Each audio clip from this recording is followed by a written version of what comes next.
Entonces estamos mintiendo. De madrugada te buscaré, decía aquella antigua alabanza, que es un salmo realmente, ¿no? De madrugada te buscaré. ¿Quién se levanta de madrugada a buscar a Dios? Se levantan de madrugada para ir a trabajar. Se levantan de madrugada para recorrer horas en sus vehículos para ir a su puesto de trabajo. ¿No será que tendríamos que revisar un poquito el cancionero? ¿No será que tendríamos que hacer lo que dice la Biblia, cantar con inteligencia?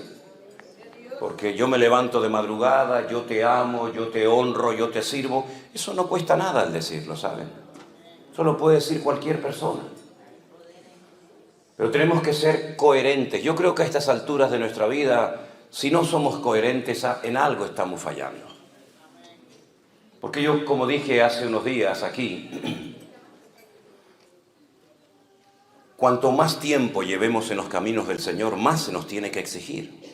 Evidentemente, no se le puede pedir la misma responsabilidad y seriedad y compromiso a un niño de 4, 5, 6 años que a un hombre ya con 20, 25, 30 años o más.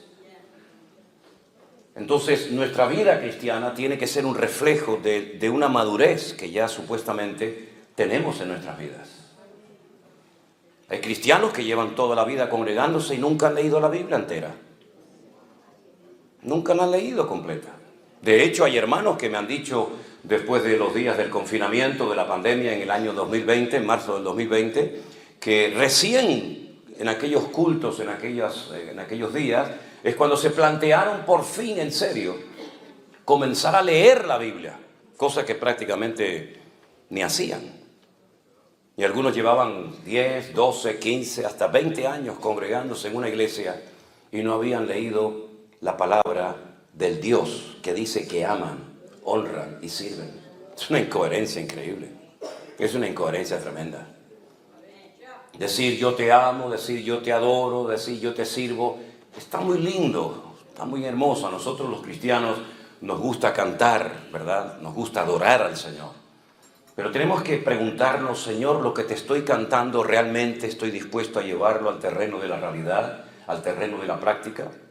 Porque hubo un hombre, un discípulo de Jesús, que ustedes saben de quién voy a hablar, de Pedro, que le dijo en una ocasión al maestro, Señor, aunque todos estos te abandonen, yo nunca te abandonaré. Yo si tengo que ir hasta la muerte, estoy dispuesto a ir a la muerte.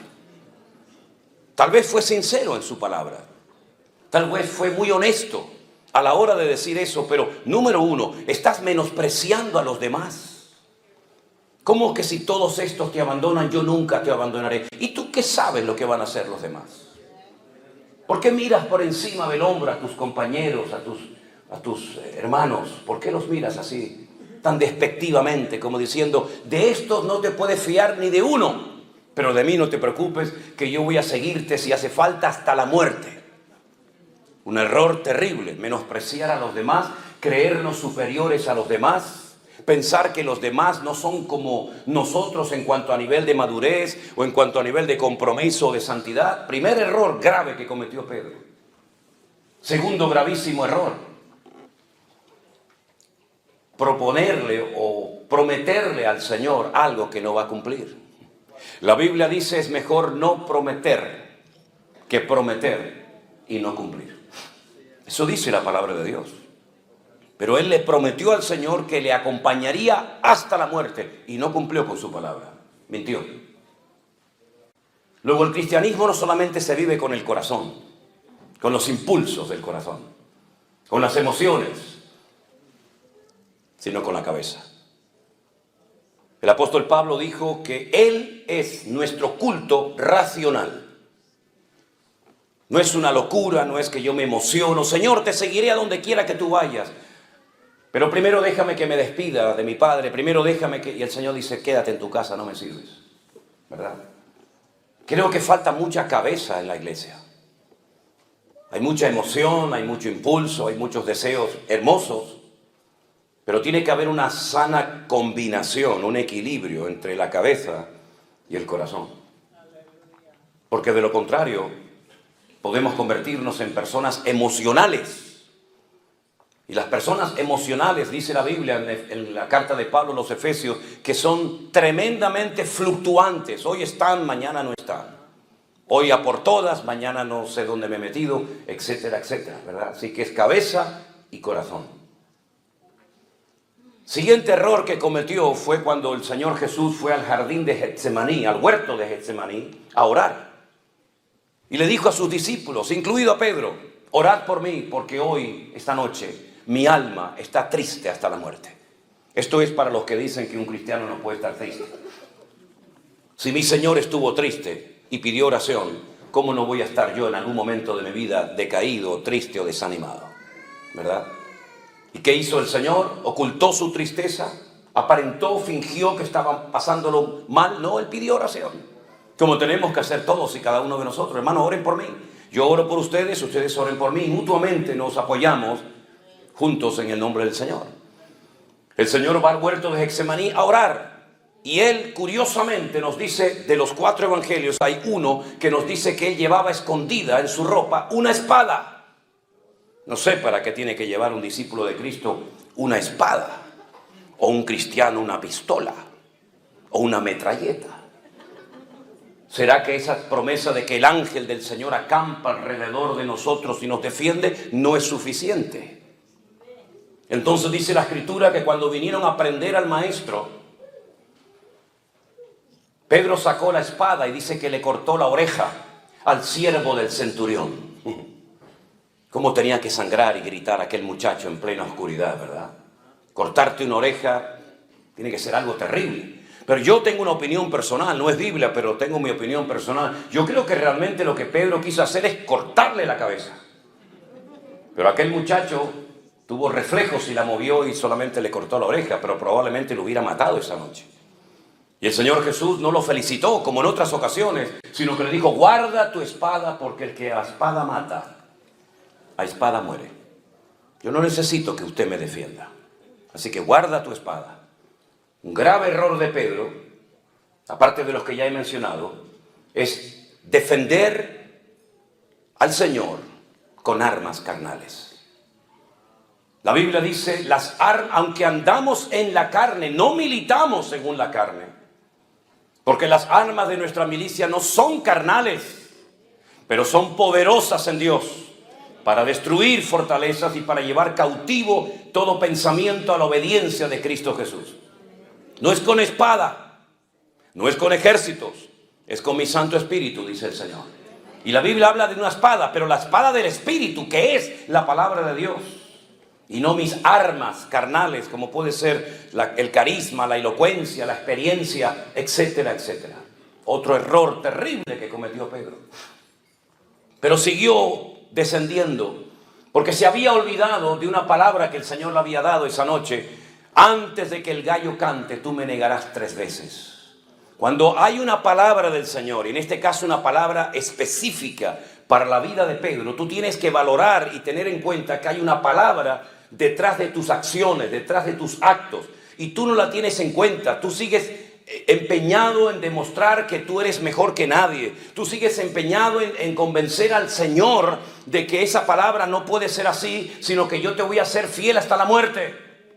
Y no fue así, todos lo sabemos. Siguió al Señor cuando es prendido por los romanos, pero lo sigue, dice la Biblia, de lejos.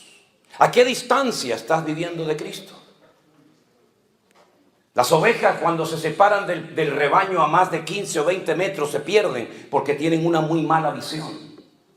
Y por eso se pierden y necesitan de un pastor, porque tienen una vista terrible, un olfato pésimo, un oído pésimo y no tienen sentido de la orientación. Y Pedro seguía al Señor, pero, dice la Escritura, de lejos. Y no se puede seguir al Señor, y menos en estos tiempos, de lejos. No se puede seguir al Señor de lejos. Pero hay un paso más. La Biblia dice que mientras estaban interrogando al Señor en la mazmorra, en la cárcel que tenía uno de los sumos sacerdotes llamado Caifás, él estaba calentándose al fuego junto con los romanos. Dime con quién andas y te diré quién eres, dice el refrán. El que al buen árbol se arrima, buena sombra le cobija. Y Proverbios dice, Él anda con sabios y sabio serás. Te estás calentando en un fuego ajeno. Ya tu corazón no arde con el fuego del Señor, sino con un fuego ajeno. ¿Qué conversaciones? ¿Qué bromas? ¿Qué cosas estaban hablando ahí? No es tu lugar, tú no tienes por qué estar ahí, no vas a tener fuerza para poder soportar la presión que te va a venir encima. Dice la Biblia que las malas, escuche bien esto, las malas conversaciones corrompen las buenas costumbres. Y Pedro estaba en medio de un ambiente que no era el idóneo, no estaba alimentando su fe. No estaba cerca del Señor, estaba con los romanos calentándose en fuego ajeno. Y entonces, después de estas debilidades, detrás de estos pasos terribles que fue dando progresivamente, apareció en la escena una muchacha que se le queda mirando y le dice a los romanos: oigan, este también es uno de ellos.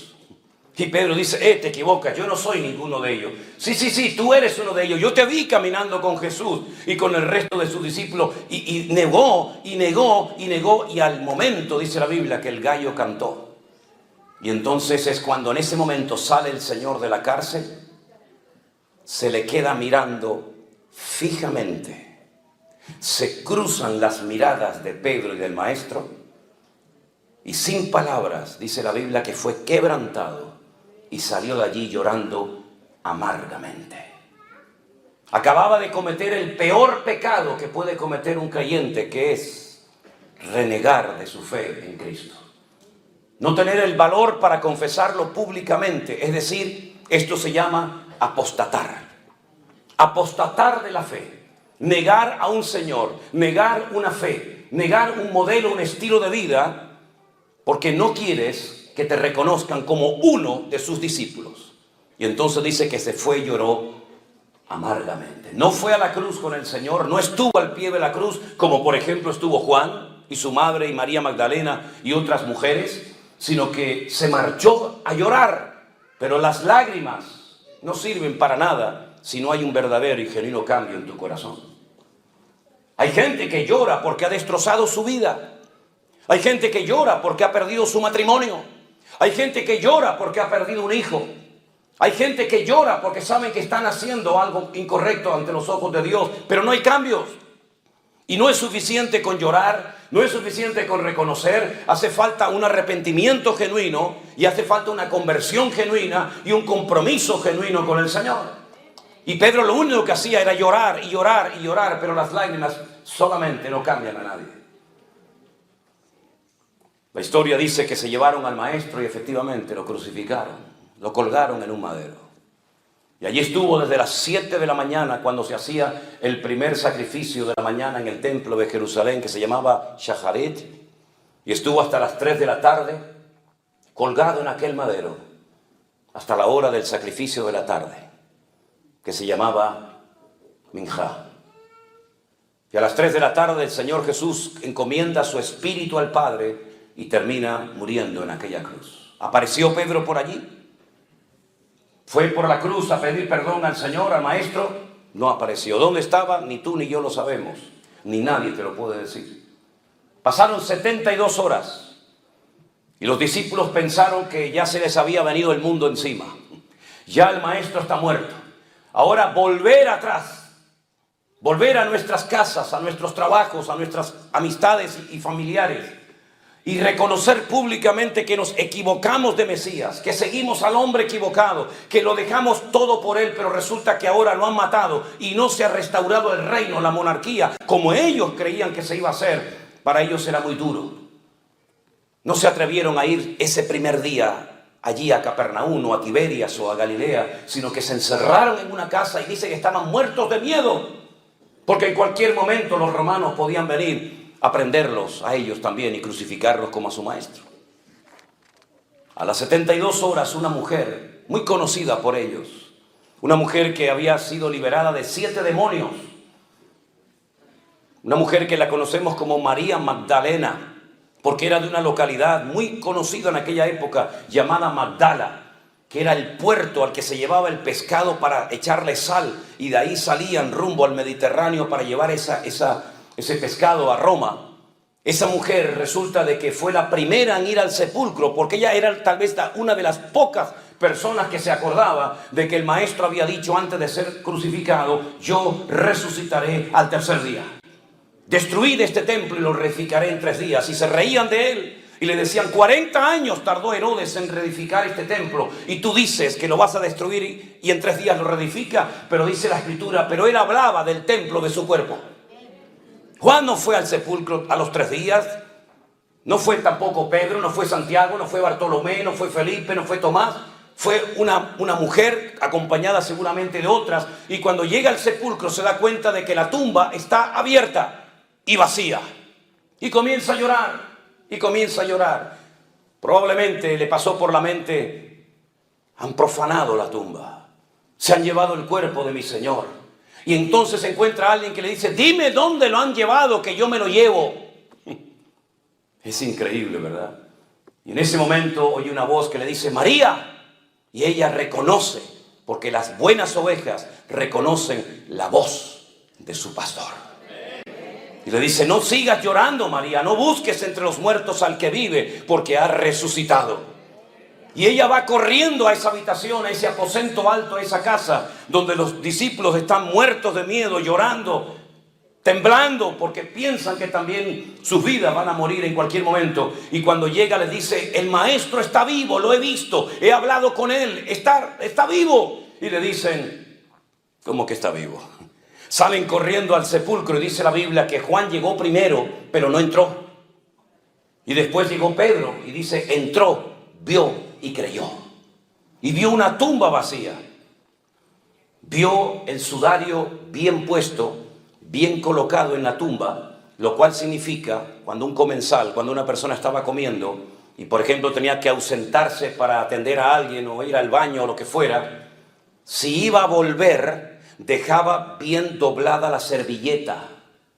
Y eso significaba para los esclavos, cuando pasaban y veían, por ejemplo, todo así bien colocadito en la mesa, significa que el Señor, la persona que está comiendo en ese lugar, va a volver otra vez. Pero si lo hacía así, lo arrugaba y lo tiraba así en la mesa, déjenlo ahí, no se preocupen, significa: ya terminé, no voy a volver más, no quiero comer más.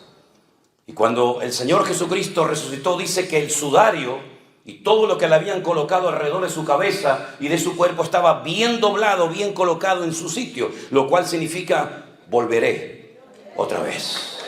Y por eso entró, vio y creyó, dice la Biblia. Y la tumba estaba vacía y pudieron entrar porque aquella roca enorme que rodaba y quedaba herméticamente cerrado el sepulcro estaba rodada. Pero como he dicho en muchas ocasiones, la piedra no se movió para que pudiera salir el Señor. La piedra se movió para que ustedes que no creen puedan entrar y ver que la tumba está vacía. ¡Aleluya! ¡Gloria a Dios! Y entonces, él creyó, pero aún no le ha visto. Pero es que María Magdalena no solamente había hablado con el maestro, sino que había recibido un mandato. Y le dijo, escuchen bien esto, porque esto es para mí tremendamente interesante. Le dice María Magdalena, el Señor le dice a María Magdalena: vete a mis discípulos y diles que vayan a Galilea, que allí me encontraré con ellos, y a Pedro. Dice: dile a mis discípulos, y a Pedro, que vayan a Galilea. ¿Por qué dice discípulos y aparte pone a Pedro? Porque tú dijiste públicamente, delante de muchos testigos, y en la Biblia con que hubiera 2 testigos, máximo 3 ya era suficiente. Y tú dijiste delante de muchos testigos que tú no me conocías, que tú no querías saber nada conmigo, que tú no te identificabas conmigo, por lo tanto ya no eres un discípulo. Pero díganle también a Pedro que suba. Le hubiéramos dicho nosotros al Señor, a Pedro, si hubiéramos sido el maestro: sube también tú a Galilea. O le hubiéramos dicho: mira, ¿tú para qué vas a subir? Si en el momento más necesario de mi vida no apareciste. ¿Cómo puedo confiar en un hombre que me promete una serie de cosas y luego no las cumple? Yo no me fío de ti, yo no puedo darte otra vez otra oportunidad, porque tú has fallado a todo lo que has dicho. No has acertado ni una, querido. Pero sin embargo el Señor en la Biblia nos enseña que no solamente salva y libera y sana, sino que también el Señor de la Biblia es un Dios que restaura a la gente que ha caído y tropezado. Y entonces Pedro necesitaba ser restaurado. Pero ¿cómo va a ser restaurado un hombre que acaba de negar hace 72 horas al Maestro? Vamos a verlo en la Biblia. Algunos decían, hoy no va a leer la Biblia el pastor. Sí, pasa que esto es una introducción a lo que voy a predicar ahora, para situarnos, ¿no? En el último capítulo del Evangelio de Juan, si ustedes leen el Evangelio según San Juan, es diferente totalmente al de Mateo, Marcos y Lucas. Se estudia aparte en las escuelas bíblicas, se estudia aparte porque es un evangelio completamente diferente, la estructura gramatical, el estilo, etc. Y en el último capítulo aparece algo que solamente lo cuenta Juan. Ni Mateo, ni Marcos, ni Lucas contaron lo que allí estaba a punto de suceder. Dice en Juan capítulo 21, yo espero que ustedes no sean de esos creyentes que están de moda, que ya no vienen con la Biblia a la iglesia o al culto. Siempre digo, si usted no trajo Biblia, siéntese al lado de un hermano que seguramente la ha traído.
Incluso algunos prefieren traerla en el teléfono celular para que la gente, los vecinos nos digan, ah, mira, es cristiano, va con la Biblia.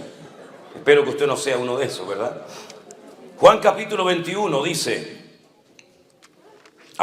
vamos a leer a partir del verso 1. Después de esto, Jesús se manifestó otra vez a sus discípulos junto al mar de Tiberias y se manifestó de esta manera. Estamos en el norte de Israel, estamos en el mar de Tiberias o Genesaret o el Kineret. Y allí estaban juntos Simón Pedro, Tomás, llamado el Dídimo, la palabra Dídimo significa gemelo, era gemelo de otra persona, Natanael, el de Caná de Galilea, los hijos de Zebedeo y los otros y dos de sus discípulos. Simón Pedro les dijo, voy a pescar. Y ellos le dijeron, vamos nosotros también contigo. Fueron y entraron en una barca y aquella noche no pescaron nada. Cuando ya iba amaneciendo, fíjense, se fue de noche a pescar y ya está amaneciendo, es decir, ha estado toda la noche intentando pescar. Y cuando ya iba amaneciendo, se presentó el Señor Jesús en la playa, mas los discípulos no sabían que era Jesús. Y les dijo, hijitos, ¿tenéis algo de comer? Y le respondieron, no. Él les dijo, echad la red a mano derecha de la barca y hallaréis. Entonces la echaron y ya no podían sacar por la gran cantidad de peces.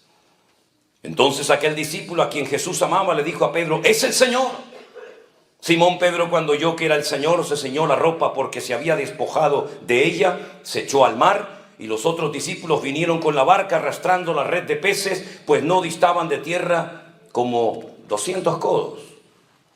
Al descender de la barca a tierra vieron puestas unas brasas y un pez encima de ellas y pan. Jesús les dijo, traed de los peces que acabáis de pescar. Subió Simón Pedro y sacó la red a tierra llena de grandes peces, 153. Y aún siendo tantos, la red no se rompió. Jesús les dijo, venid y comed. Y ninguno de los discípulos se atrevía a preguntarle, ¿tú quién eres? Sabiendo que era el Señor. Vino pues Jesús y tomó el pan y les dio y asimismo del pescado. Esta era la tercera vez que Jesús se manifestaba a sus discípulos después de haber resucitado de los muertos. Podríamos hablar mucho acerca de esto, pero quiero destacar lo siguiente.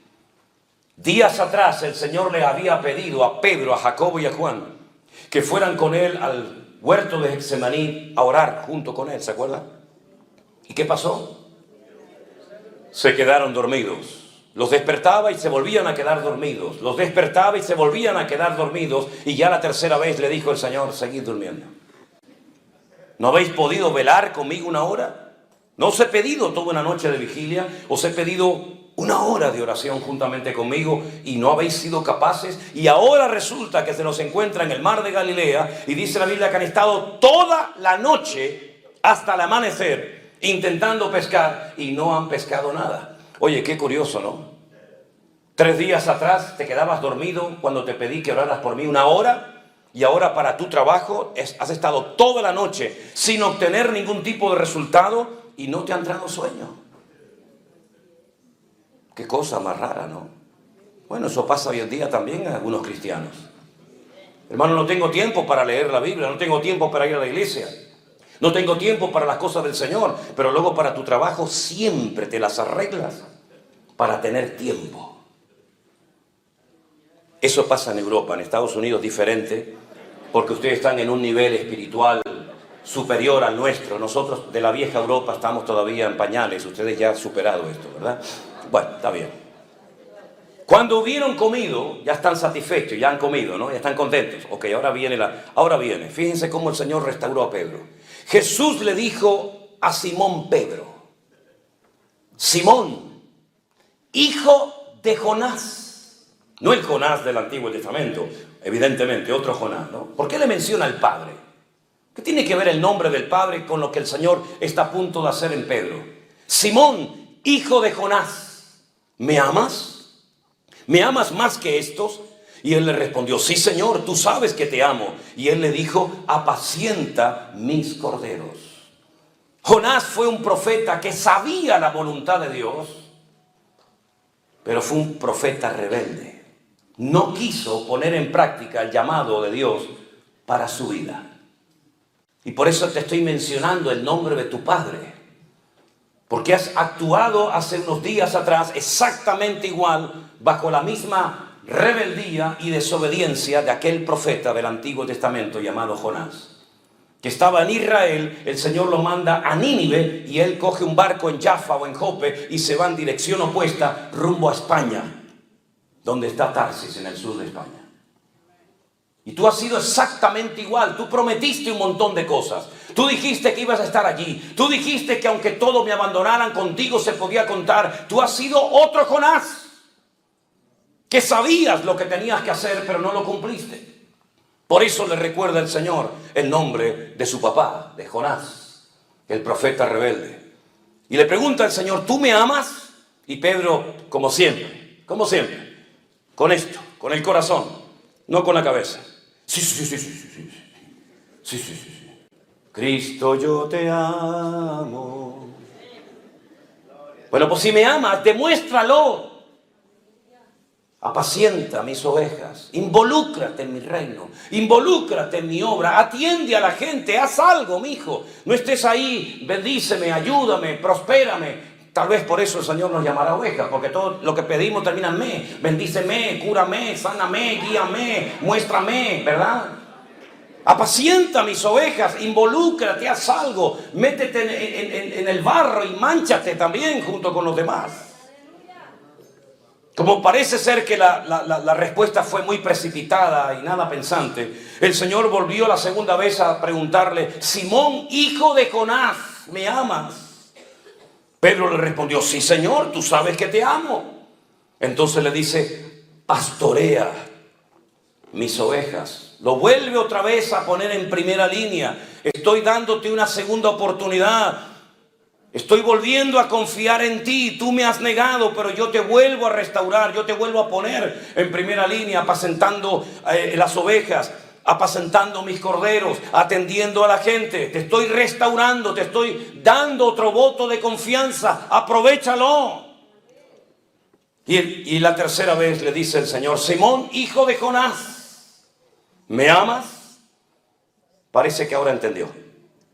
A la tercera va la vencida, dicen por ahí, ¿no? Pedro se entristeció de que le dijese la tercera vez: 3 veces me negaste, 3 veces tendrás que confesar públicamente delante de estos testigos que tú me amas. Señor, tú lo sabes todo. Tú sabes que yo te amo. Jesús le dijo, pues, apacienta mis ovejas. El Nuevo Testamento se escribió en griego. Y en el griego, como bien saben ustedes, hay varias palabras para hacer referencia al amor.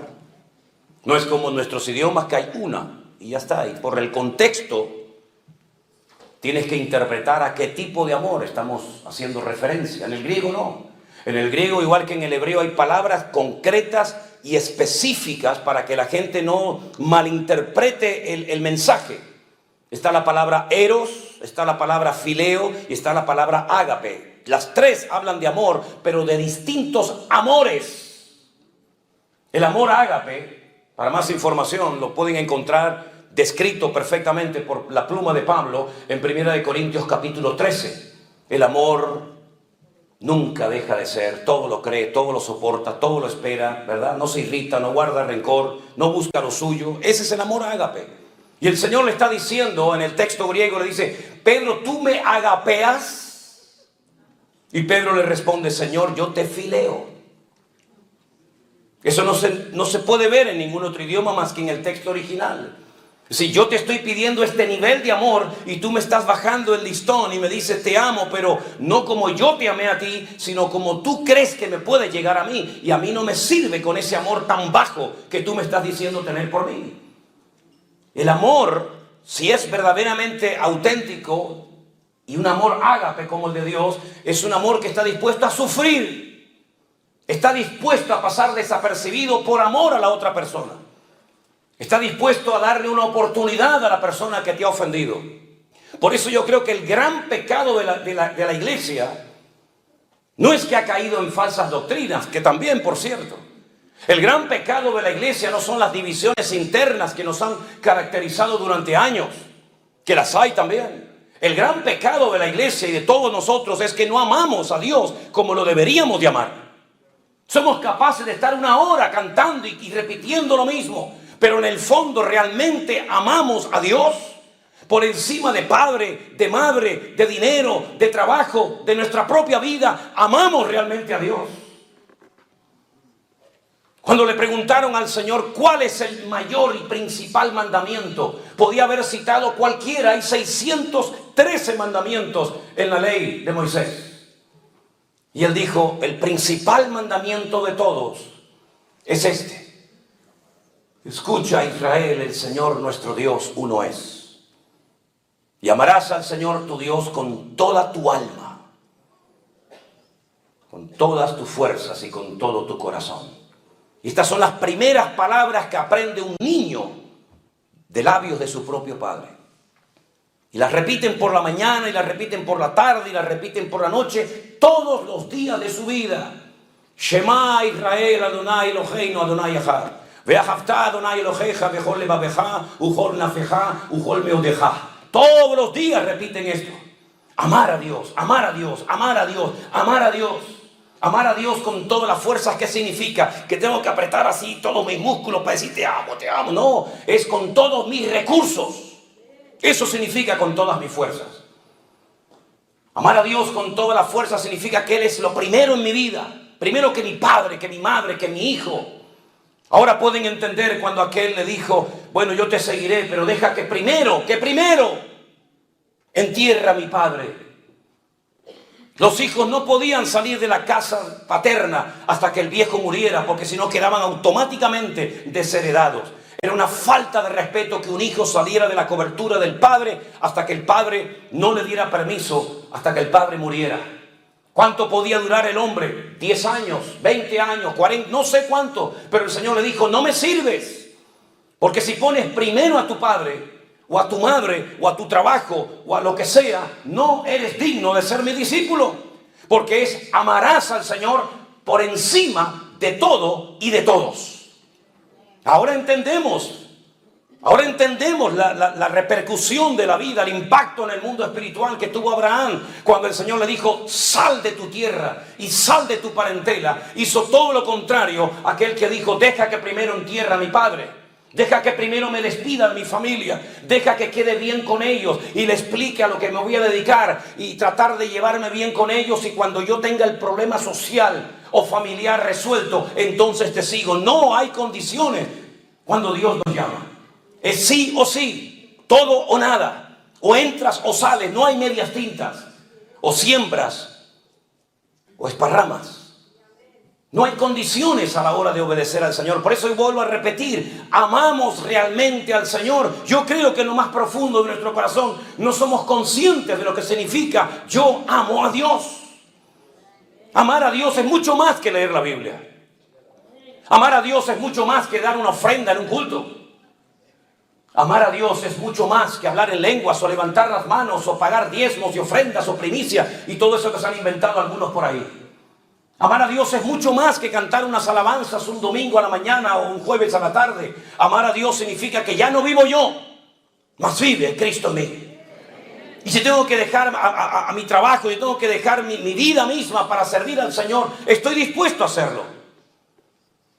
Y por eso el Señor le está diciendo: ¿tú me amas o no me amas? ¿Entiendes lo que te estoy preguntando? ¿Entiendes la repercusión, el alcance y la profundidad del llamado y de lo que te estoy preguntando?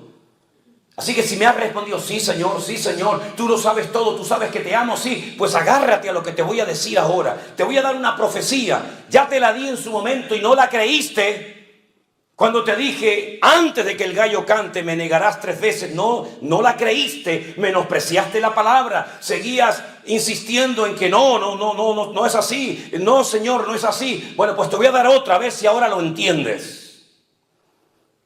Cuando tú eras joven, Pedro, te ceñías, ibas a donde querías. Le está diciendo el Señor, en otras palabras: has hecho toda tu vida lo que te ha dado la gana. Ahora voy aquí, ahora voy allá. Es decir, tienes una agenda tú. Y en esa agenda hay gente que quiere meter a Dios. Pero Dios no tiene que ser puesto en ninguna agenda personal o privada. Es más, con Dios no se usa agenda, porque Él es mi agenda propia. Así que cuando eras joven, te recuerdo que te ceñías, ibas a donde querías. Es decir, eras un caballo desbocado, hacías lo que te daba la gana, hablabas con quien te daba la gana, ¿verdad? Mas cuando ya seas viejo, es decir, cuando madures, estos son eufemismos, es una forma de transmitir un mensaje. Como cuando Pablo dijo: cuando yo era niño, ¿se acuerdan? Yo hablaba como un niño, pensaba como un niño, juzgaba como un niño. Mas cuando ya fui hombre, cuando maduré, cuando crecí, dejé lo que era de niño. Así es que hay una etapa en tu vida de infantilismo.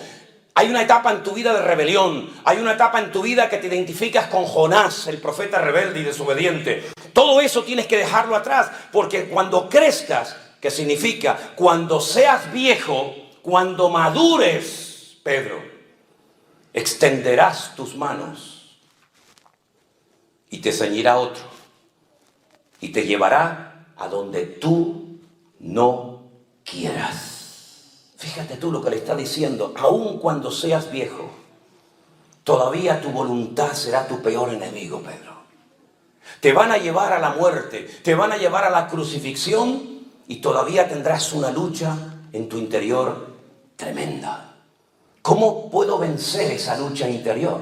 Ese enemigo que llevo dentro, esa batalla que se parece a aquella batalla que tenía aquella mujer embarazada cuando decía: Dios mío, se están matando, se están peleando, se están dando patadas y puñetazos mis hijos en mi vientre. ¿Pero esto qué es? ¿Qué me pasa? Tengo una lucha dentro de mis entrañas. Y se fue a consultar con el Señor y le dijo: es que llevas 2 en tu vientre.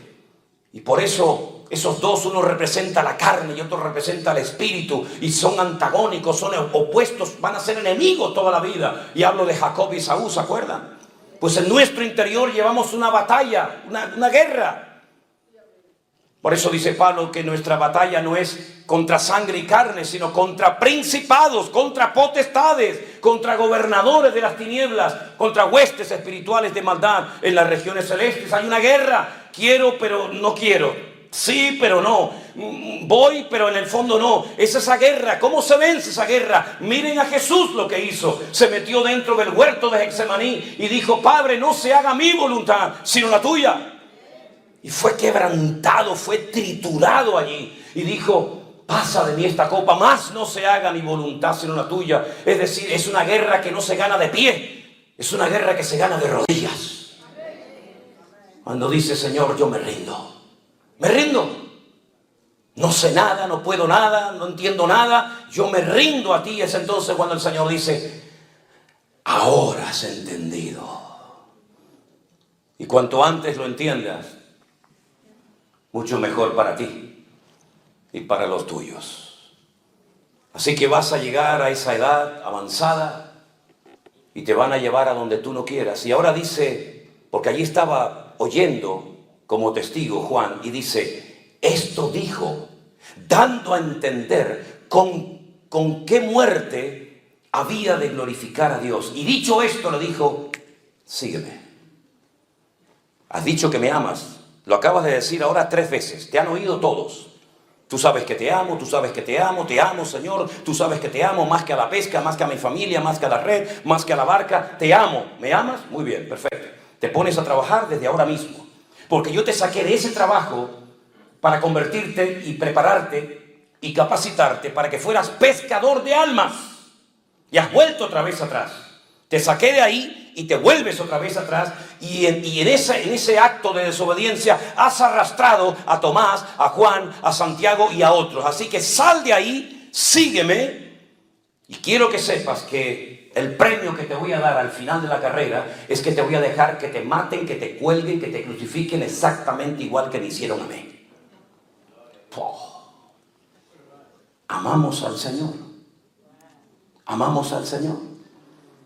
¿Quién está soñando con jubilarse? No sé cómo llaman, jubilarse, con retirarse y decir: bueno, yo cuando tenga una cierta edad me compraré un rancho con mis caballos, mis gallinas, mis ovejas, disfrutaré de la vida, viajaré por Europa, iré por aquí, iré por allá, iré a ver al pastor Manolo Sierra a Tenerife, iré con él a Israel. Me compraré mi buen auto y terminaré mis días rodeado de mis nietos y de mis bisnietos y etcétera, etcétera.